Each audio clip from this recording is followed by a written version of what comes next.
because I had some experience running a bar before, I also realized that certain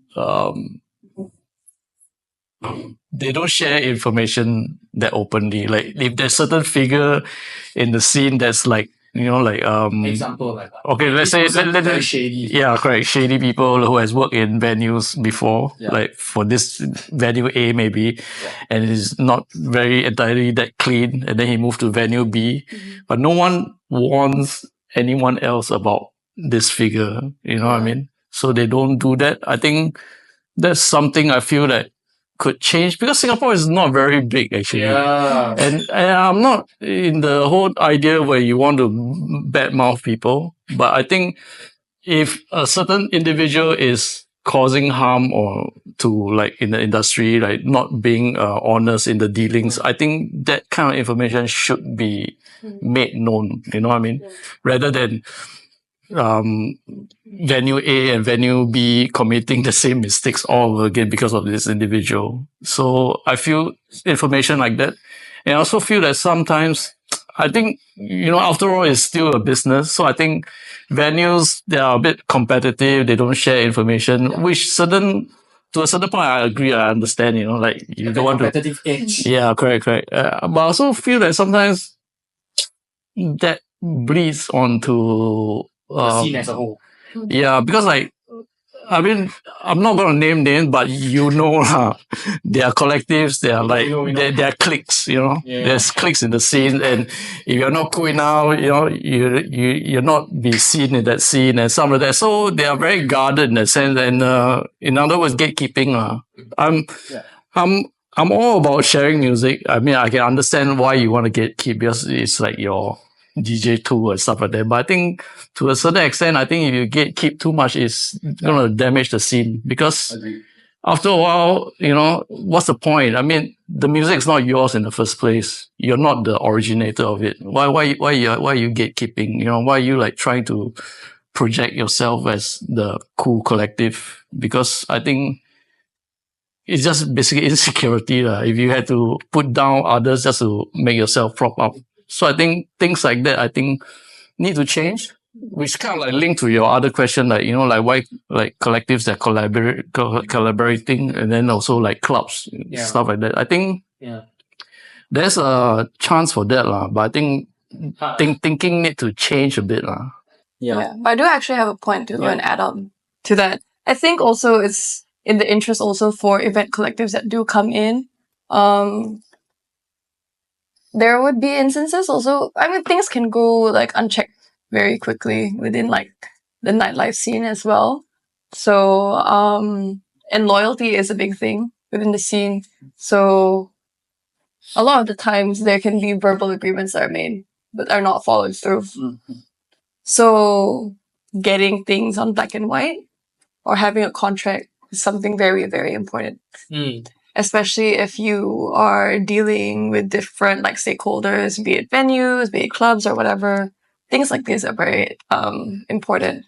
And it does need a change, because it is quite a widespread practice that, you can just, you go and meet someone, you meet them for drinks, and then you talk, and then you can actually take whatever was said from that conversation, and, you might run an event or two or whatever, but then down the road, things don't get followed.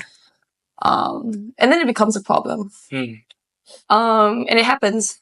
So yeah, I think that also needs to change within the scene as well. Yeah. What's about professionalizing the industry? Yes. Yeah. And your question later on about, whether people can work with each other. Collectives obviously can, because collectives don't necessarily have overheads.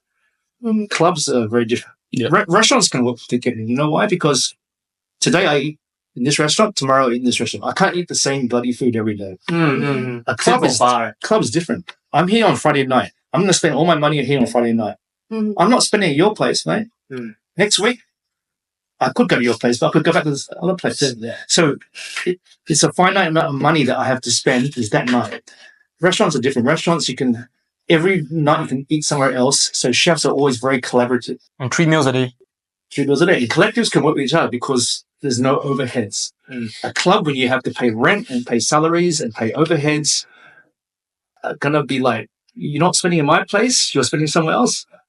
Yeah, I'm gonna try to pull you across because you're gonna pay. You're paying for my revenue, but you're somewhere else. I don't enjoy that.